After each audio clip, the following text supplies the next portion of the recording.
सभी छोटे बड़े श्रोताओं को सुनीता भटनागर का प्यार भरा नमस्कार। ऑडियो स्टोरीज के हमारे चैनल कहानी जगत में आप सभी का स्वागत है। हिंदी कहानियों की श्रृंखला में आइए आज सुनते हैं रूप सिंह चंदेल जी द्वारा रचित कहानी आदमखोर। भूरे काले बादलों का समूह अचानक पश्चिमी क्षितिज में उभरने लगा। सरजुआ के हाथ रुक गए। हंसिया नीचे रखकर वह ऊपर की ओर देखने लगा। हवा का बहाव तेज होता जा रहा था। भूरे बादलों के छोटे छोटे द्वीप आसमान में तैरते हुए पूरब की ओर बढ़ने लगे। चीलों और कौवों के झुंड पंख फैलाए हवा के बहाव को चीरने की कोशिश करते पश्चिम की ओर बढ़ रहे थे। बेमौसम ई का करी रहे हो भगवान, आंखें फाड़कर निहारता हुआ सरजुआ बुदबुदाया और सिर पर अंगोछा लपेट कर काटी हुई पतावर समेट कर गट्ठर बांधने लगा।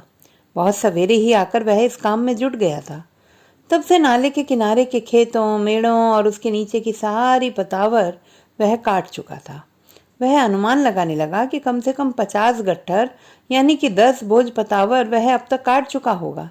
लेकिन काटते समय उसे क्या मालूम था कि मौसम इस तरह का रुख अख्तियार कर लेगा। नहीं तो काटने के साथ ही वह गट्ठर भी बांधता जाता। उसने फिर ऊपर की ओर देखा। बादलों के द्वीप नदारद थे। मटियाई धुंध तेजी से फैलती जा रही थी। हवा बेरहम सी पेड़ों को झकझोरती साए साए करती खेतों में खड़ी फसल को रौंदती हुई लहराने लगी थी। यो आंधी तूफान पता नहीं का है ढाई, वह बुदबुदाया और फिर पतावर समेटने लगा। लागत है इहो साल झोंपड़िया में छपरा ना पड़ी पाई, वह फिर बुदबुदाया और उड़ती पतावर के पीछे दौड़ा। 3 साल पहले इनसे उनसे मांग मूंग कर उसने अपनी झोंपड़ी पर छप्पर डाला था। पिछले साल की बारिश में वह कई जगह से टपकने लगा। उसने रामदीन से पुआल मांग कर उसके ऊपर डाला, लेकिन पानी का टपकना बंद नहीं हुआ। रात रात भर उसके बीवी बच्चों का सोना हराम हो गया था। जिस कोने में वे सिमट कर सिकुड़ कर लेटते, छप्पर वहीं से टपकने लगता।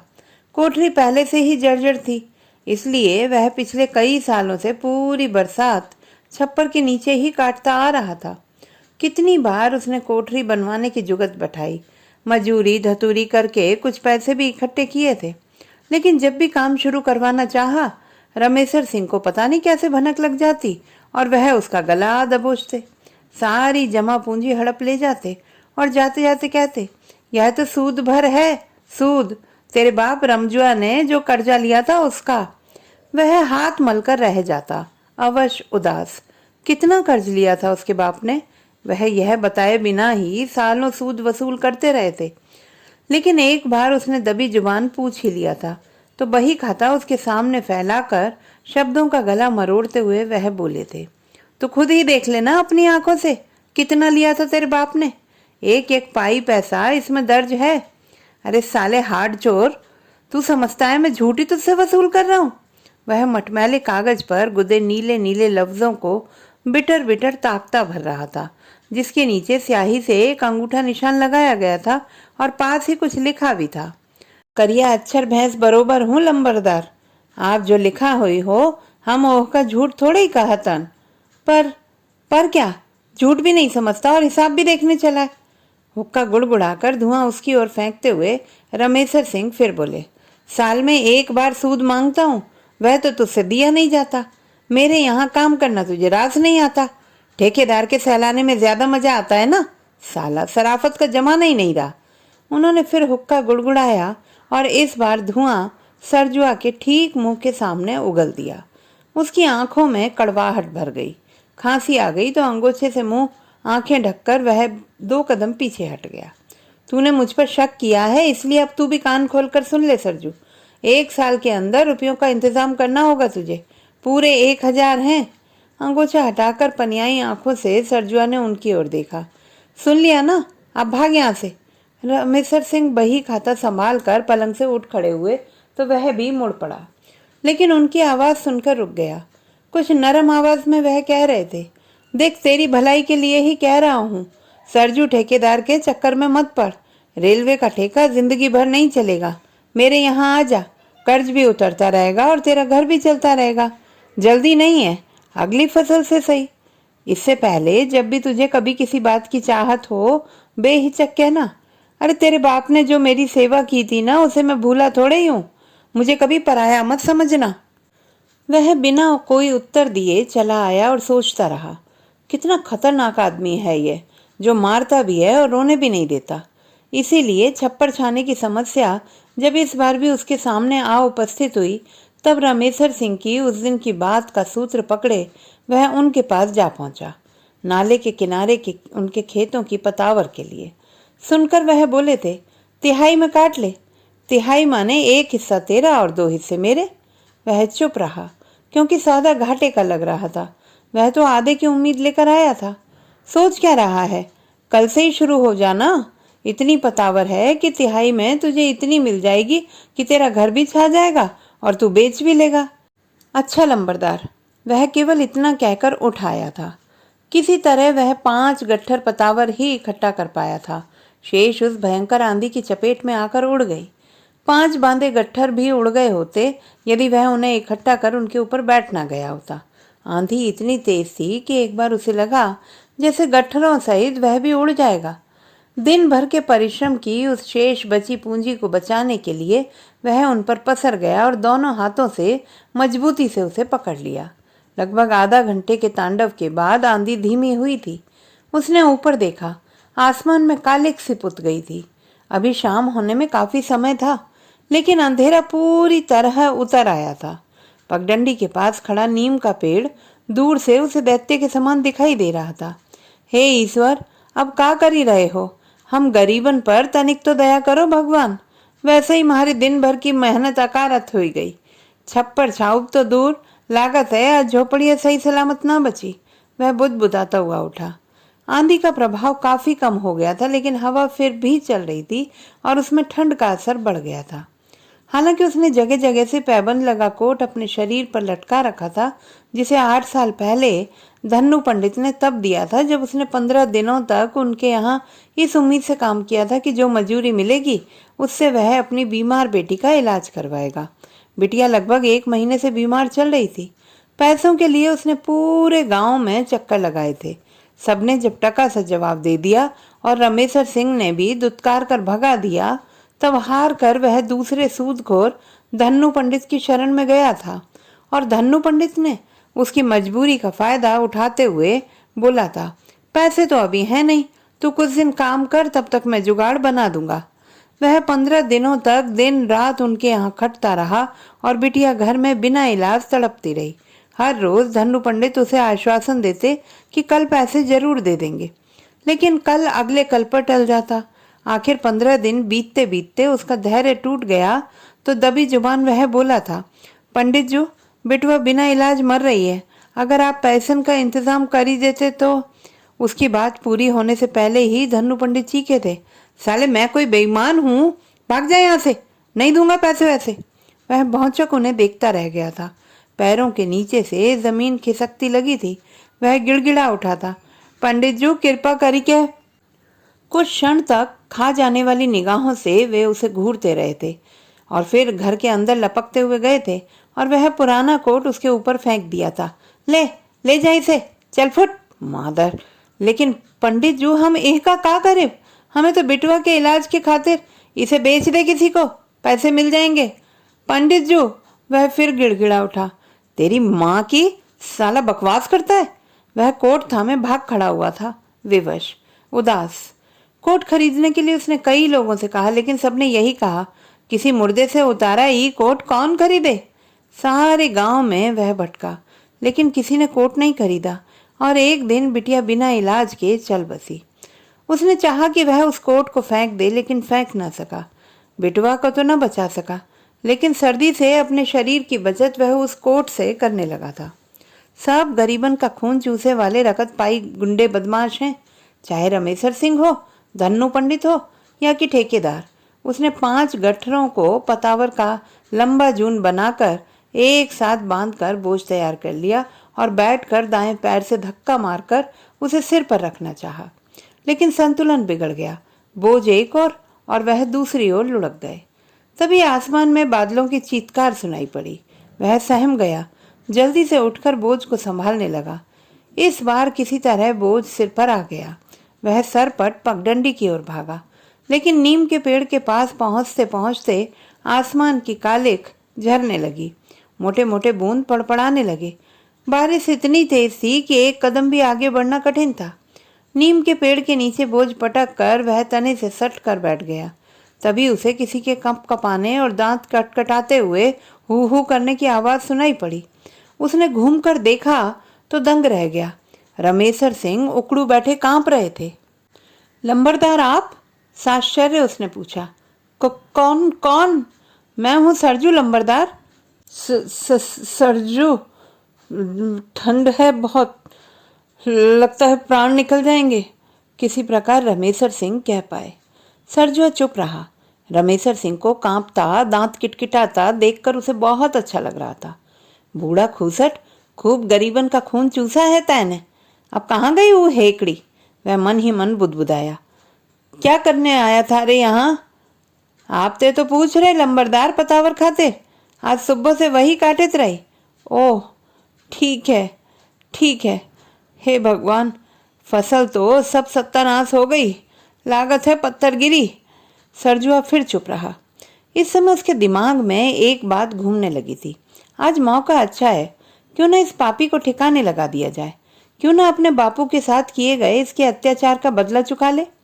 एकाएक उसकी आंखों के सामने अपने बापू की मौत का दृश्य घूम गया।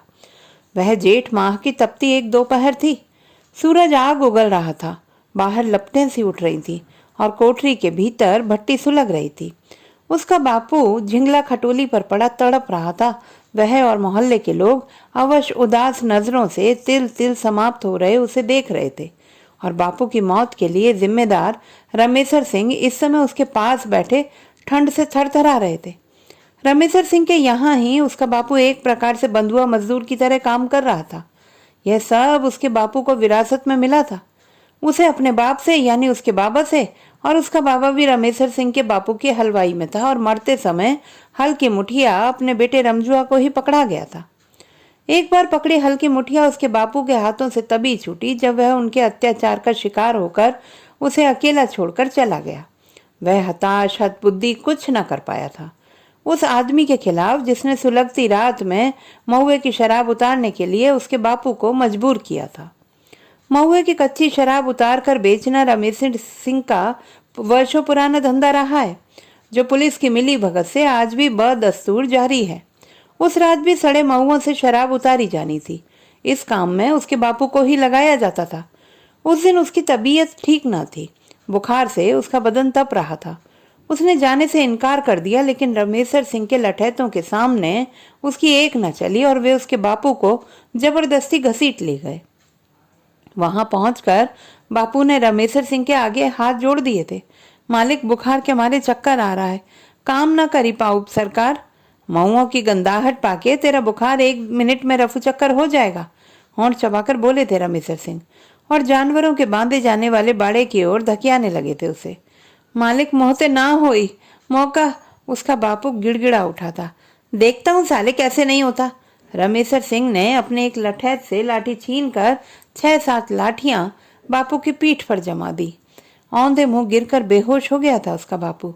और जब होश आया तब वह उस कोठरी में था जिसमें शराब उतारी जाती थी। सामने उसके रमेशर सिंह खड़े थे और कह रहे थे, अब रात भर यहाँ से हिलने का नाम न लेना, वरना अच्छा ना होगा। रात भर बुखार में तपकर भी बापू काम करता रहा था और सवेरे घर आते ही औंधा मुंह खटोली पर डह गया था। एक के बाद एक कितनी ही उल्टियां और फिर दस्त शुरू हो गए थे। कुछ ही घंटों में शरीर पीले पत्ते की तरह हो गया था, जैसे खून की एक एक बूंद निचुड़ गई हो। मौत मुंह फैलाए उसके बापू को निगलने के लिए क्षण प्रति क्षण आगे बढ़ती जा रही थी और वह मौत को परे धकेलने के उपाय सोच रहा था। पैसे एक भी न थे उसके पास। मोहल्ले वाले भी उसी की तरह थे, उनसे मांगना ही बेकार था। गांव में और किसी से भी उम्मीद न थी कुछ भी मिलने की, क्योंकि उसका बाप रमेशर सिंह के यहाँ काम करता था और उसकी मदद करके कोई भी गांव वाला रमेशर सिंह से दुश्मनी मोल लेना नहीं चाहता था। कम से कम उस समय तो नहीं ही। और वह रमेशर सिंह की शक्ल भी नहीं देखना चाहता था। उसे घृणा हो गई थी उनसे।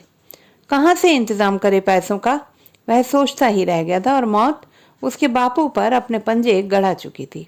वह रह गया था अकेला, बेहद अकेला, रोता बिलखता। तभी उसके आंसू पहुंचने दौड़े आए थे रमेशर सिंह। सांत्वना के मरहम से उसके घाव भरने के लिए, वक्त जरूरत पर मदद करने के आश्वासन के झोली के साथ उसके सामने खड़े थे, और वह उनसे घृणा करता हुआ न चाहकर भी गाहे बगाहे मदद लेने के लिए मजबूर होता रहा। लेकिन उनके बहुत कहने के बाद भी वह उनकी हलवाई करने नहीं गया। आज से अच्छा मौका कब मिलेगा सरजू? दबा दे इसका टेंटुआ, बड़ी शांति मिलेगी बापू की आत्मा को। कौन जानेगा कैसे मरा, दुनिया समझेगी पानी और ठंड से मर गया होगा। उसके हाथ रमेशर सिंह की गर्दन की ओर बढ़ने लगे। काहे रे? कपकपाई आवाज में रमेशर सिंह बोले तो उसने अपने हाथ सिकोड़ लिए। कुछ नहीं लंबरदार, सर्दी बहुत है, वह बोला। फिर मन ही मन सोचने लगा, पापी कितना चौकन्ना है। बूंदों की धार के साथ छोटे छोटे ओले पड़ने लगे। सरजुआ के ठीक ऊपर एक डाल थी, इसलिए उसे बहुत असर नहीं हुआ था। लेकिन रमेशर सिंह के सिर पर 4-6 ओले आ गिरे तो वह चीख उठे, हाय मर गया रे, हाय हाय सिर फट गया, इधर आ जाओ लंबरदार। सरजुआ ने उन्हें अपने निकट खींच लिया। वहां भी कुछ ओले छिटक कर उनके आ लगे। वह फिर चीखे, सरजुआ यहाँ भी बचना मुश्किल है, देखिए ओले। रमेशर सिंह ने कुछ ओले उसके सामने बढ़ा दिए। लंबरदार, एक ही उपाय है, आप हमार यो कोट सिर पर डारी ले, शायद कुछ बचत हुई जाओ। ला रे, जल्दी ला, नहीं तो यो सिर सही सलामत ना बची। सरजुआ ने थेगलई और सालों से अंधुले कोट से रमेशर सिंह का सिर ढक दिया। उनको कुछ राहत मिली। सरजू के बदन में अब केवल फटा कुर्ता रह गया था और ठंड थी कि हड्डियां भेद कर अंदर घुसी जा रही थी। दोनों टांगे हाथों से बांध कर वह उकड़ू बैठ गया। उसके दिमाग में फिर भूचाल उठा था रमेशर सिंह का गला घोंट देने के लिए। वह सर्दी भूल गया था और सोचने लगा कि कैसे रमेशर सिंह के गले में पंजा फंसाएगा, कैसे धीरे धीरे दबाएगा, और जब वह गिड़गिड़ाने लगेंगे तब वह ठहाका मारकर हंसेगा। रमेशर सिंह को तड़पता देखकर मन की आग को कुछ तो शांति मिलेगी। उसने टांगों को घेरे हाथों को छुटाना चाहा, लेकिन हाथ थे कि ठंड में जम से गए थे। उसने बहुत कोशिश की कि हाथ दोबारा चैतन्य होकर अपना काम शुरू कर दें, लेकिन वे तो चुंबक की तरह टांगों से चिपक कर रह गए थे। एक बार थोड़ी सी जकड़न ढीली हुई तो लगा कि जैसे हवा का तीर पसलियों में घुसने लगा है। उसने फिर टांगे छाती से चिपका ली और हाथ कस लिए। तभी उसे रमेशर सिंह की आवाज सुनाई पड़ी, ओरे सरजुआ, देख तो अब ओला पानी थम गया है, किसी तरह घर पहुंचना चाहिए। रमेशर सिंह का टेंटुआ दबा देने की उसकी योजना धराशायी हो गई। ओला पानी सचमुच बंद हो चुके थे। उसने देखा रमेशर सिंह उठ खड़े हुए थे। वह भी उठने का प्रयत्न करने लगा, लेकिन उठ न सका। लगा जैसे शरीर जम सा गया है।